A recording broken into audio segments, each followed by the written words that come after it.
Suspense. And the producer of radio's outstanding theater of thrills, the master of mystery and adventure, William N. Robeson. Among other characteristics which separate Homo sapiens from the rest of the animal kingdom is the driving dream of the easy buck. We follow it on the racetracks, at Las Vegas, in the bingo games at church socials. And if these fail us, there's always buried treasure. They say the beaches from the Florida Keys to the New England Capes are loaded with the loot the pirates parked and forgot to claim. All you need is a map and the willingness to work 10 times as hard as you would for an honest buck. Of such a buried treasure is our story concerned. Listen then as Raymond Burr stars in The Treasure Chest of Don Jose, which begins in just a moment. Memo on metal, the free people. And now, The Treasure Chest of Don Jose, starring Raymond Burr. A tale well calculated to keep you in suspense. I didn't have a map. I had a poem. A curious bit of doggerel. On Dogbodies Island, you could fare worse if dare you will Don Jose's curse. For there, 33 yards southeast of the Rocky Guards, you'll find a pleasantly fulsome measure of Gasparia's earthly treasure.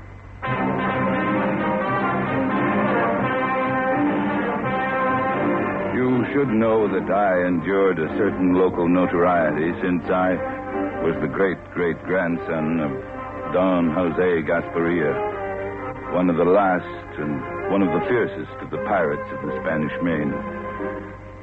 This was of much less interest and concern to me than it was to my friends and acquaintances among the Florida Keys. Neither my father nor his father before him had ever profited by a single doubloon from the legendary treasure of our pirate forebear. But then, they lacked the clue, which I found one day behind the fireplace bricks of my great-grandfather's house. There could be no question about it. That cryptic verse was as good as a treasure map. It would lead me straight to the hidden gold of my ancestor. But first, I must locate Dogbodies Island. 2 days spent among the old charts in the public library in Key West, and I had it. Dogbodies Island was a tiny sand spit near the tip of Cape Cod, more than 1,000 miles north. 2 days later, I was standing on a cold, windy Massachusetts beach, talking to a local real estate agent. No, sir. Ain't heard this called Dogbody Island since I was knee-high to a grasshopper. Where'd you hear it called Dogbody Island? I really don't know. Some friend of mine down in Florida, maybe. Well, it's called Sprague Spit now. Ever since old Captain Sprague bought her up back in 03. Well, here's a house just above that point of rocks. Just a summer cottage. Too dang uncomfortable this time of year. It looks all right to me. I can find you something heap sight better in town. Got a nice little house just back of the gas station. No, I like it out here. I like to be alone. Hey, you'll be that all right. Ain't a neighbor in more than a mile and a half. That suits me fine. Well, then let's get back into my office in town where it's warm, and I'll oblige you for a month's rent in advance and give you the keys. Oh, by the way, that point of rocks, is that the only one on the island? I mean, Spit? Yeah. Pirates Point, folks call it hereabouts. Fella says the Buccaneers used to put in here for water in the old days. Me, I don't put much stock in them stories myself. You sure you want to rent this place? It's just what I'm looking for. Well, it takes all kinds, I always say. The cottage was quiet, secluded, and yet within view of that rocky point, which must be the same one Don Jose's poem called The Rocky Guards. I can tell you I scarcely slept that first night. So great was my eagerness to be up in the morning, pace the 33 yards southeast of the Rocky Guards, and begin digging for my treasure. 29, 30, 31. Morning. Good morning. Looks like it's going to be a nice day. Yes, it does. I see you got a shovel. Looks like you're going to do some digging. Oh, yes. Clams. I'm going to dig for clams. No clams in the surf. Oh, there aren't? Nope. Find them on the bayside. Oh, then I'll look over there. Don't dig them with a shovel. Got to use a rake. Oh? Is that so? Yeah. Too late now anyway. Tide's coming in. Another low tide at 5 this afternoon. I didn't know. I'm a stranger here. Yeah, I know. I'm chief of police. Anything wrong? Nope. Town limits come all the way out here, though. All the way to the low tide mark. I thought I'd better come out and warn you. Warn me? About what? You see that patch of sand yonder? Beyond the cranberry bog? Yes? Quicksand. Treacherous. Thank you.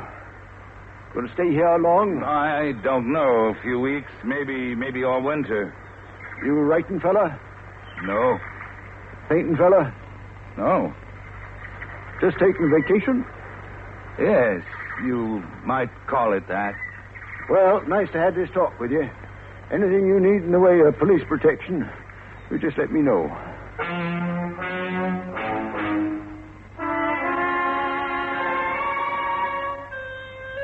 So I waited until an hour after sundown, and then, carrying a lantern, I paced off the 33 yards southeast of the Rocky Guards and set to digging.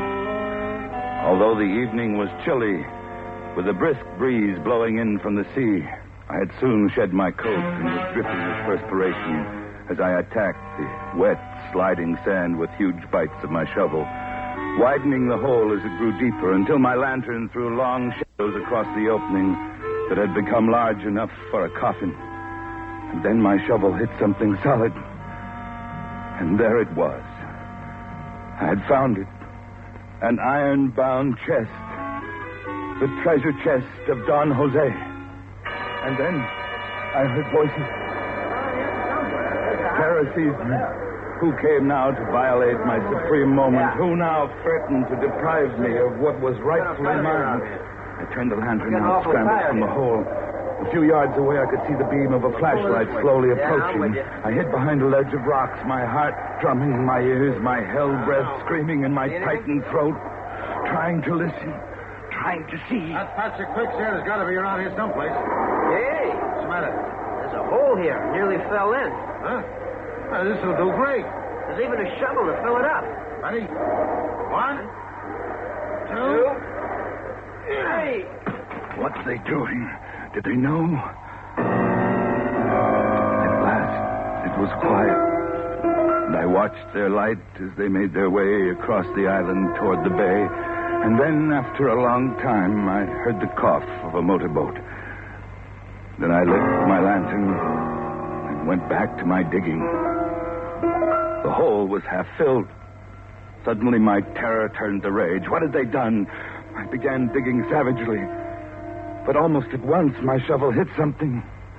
Something that was softer than the chest and yielded to the pressure. Seized my lantern, crouched over for a closer examination, and found myself looking into the vacantly staring eyes of a corpse.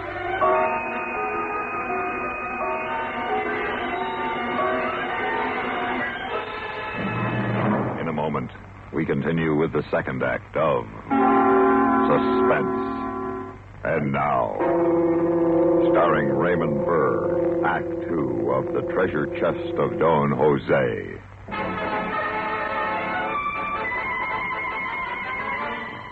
As I looked into the open eyes of the corpse, panic seized me.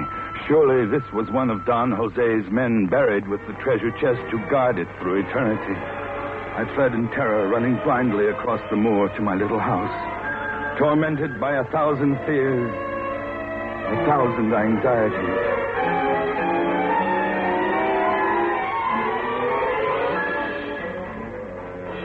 Sometime toward dawn, I must have fallen asleep, for the next thing I knew, it was past noon. Someone was pounding on my door. Hey, anybody home? Just a minute, I'm coming. Oh. It's you, Chief. Good morning. Afternoon now. What? Oh, I'm sorry. I was sleeping. I had insomnia most of the night.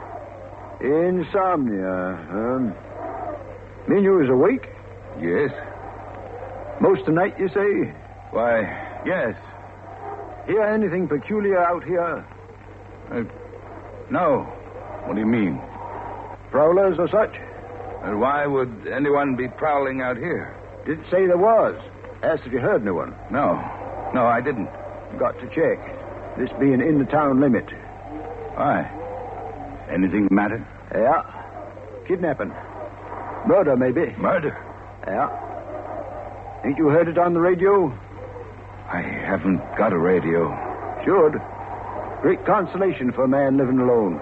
Well, what happened? Tell me. Young Harvard fella. Sinful rich. His father paid the ransom, $20,000. But the kidnappers didn't deliver the boy. Got a 3-state alarm out for him. Think they're on the Cape somewheres. Just checking. Well, what makes you think they'd come out here? Don't know. Hunch partly. Partly because somebody borrowed one of Jen Chantry's books last night. Found a blood stain in the cockpit this morning. Didn't see him, eh? No, I told you I didn't. Yeah. So you did.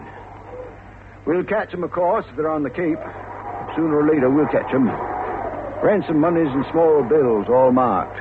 They'll get hungry sooner or later and spend some.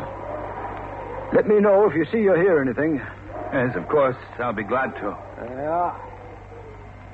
Just checking.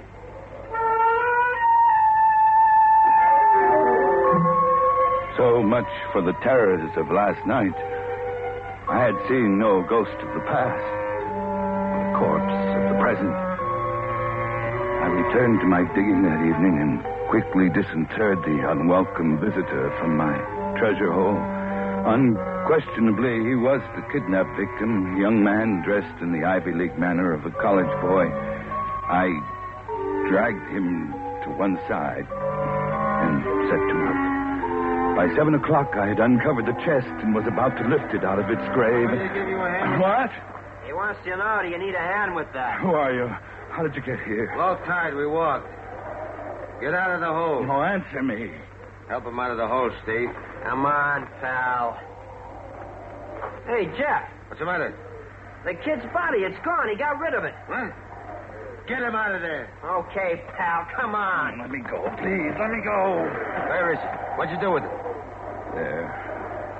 I put him over there. Why did you move him? Oh, he was... Hey, there's a box down there. Yeah. What do you got, pal? Treasure? Buried treasure? Don't laugh. Maybe that's what it is. Well, let's get it out of there. Oh, leave it alone. Leave it alone! Shut up! All right, Steve. Let's get it out of there.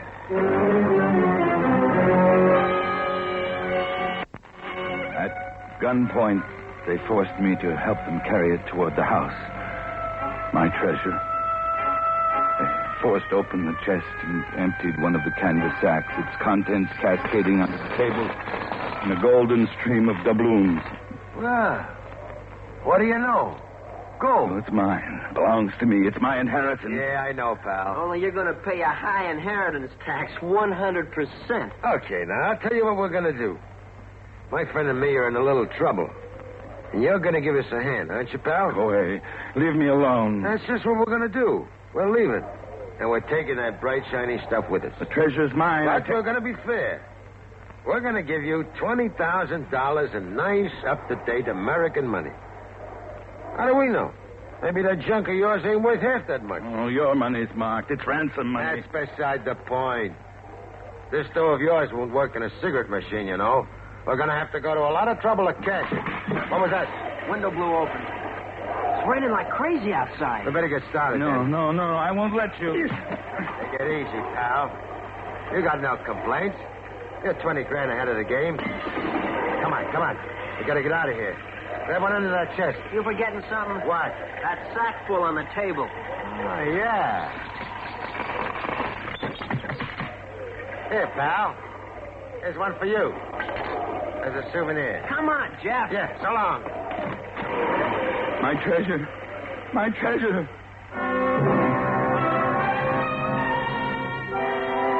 How long I lay sobbing, bereft of my treasure, I do not know. But finally I became aware that the thin frame cottage was creaking and shaking from the relentless wind. The sound of the storm had a familiar tone. A tone I'd heard many times before in the Florida Keys, and I realized that this was no ordinary storm. This was a hurricane. Outside, the waves were piling up, coming closer and closer to the cottage. Over my head, there was an ominous sound, crunching and ripping.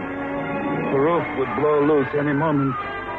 I threw myself against the kitchen door and, crouching low, ran away from the sea.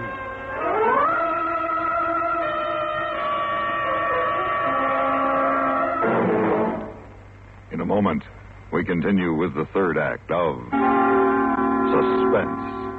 And now, starring Raymond Burr, Act 3 of The Treasure Chest of Don Jose.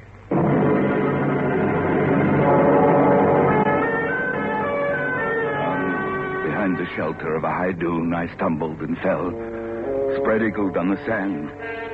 And suddenly the wind stopped, the rain stopped, and there was the calm of death.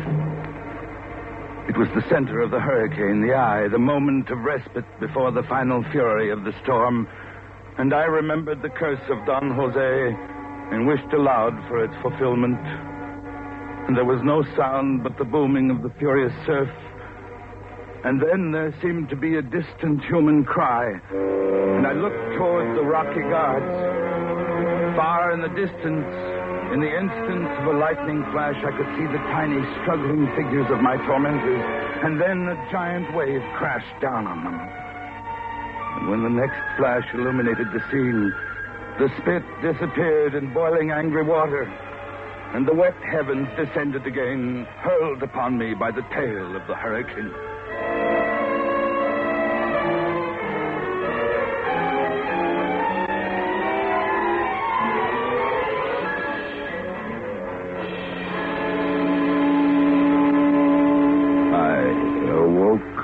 With a light in my eyes, and I heard a voice. You all right? Who is it? It's me, Chief of Police. Got out here as soon as I could. We was worried about you out here with no radio. You couldn't get the storm warnings. Come up so fast, wasn't time to get you off. Thanks. That's very kind of you. Lucky you got out of the house. Why? Take there no more. Ocean come plumb through, carried the house right into the bay. Made 2 islands out for Sprague Spit. Storms play funny tricks. That kidnapping I told you about? Yes? What about it? Found 3 bodies out near those rocks. The kidnappers and their victim. What do you know about that? Nothing. Nothing at all. You don't believe my story? But look.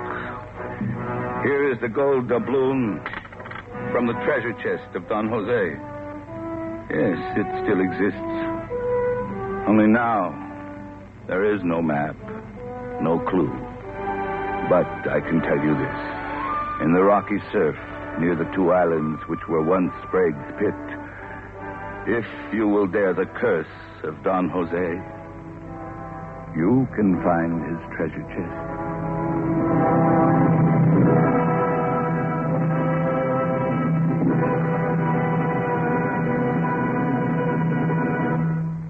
Suspense, in which Raymond Burr starred in The Treasure Chest of Don Jose, written, produced, and directed by William N. Robeson. Supporting Raymond Burr in The Treasure Chest of Don Jose were Joe DeSantis, Carl Swenson, Tommy Cook, and Charles Seal. Listen. Listen again next week when we return with another tale well calculated to keep you in suspense.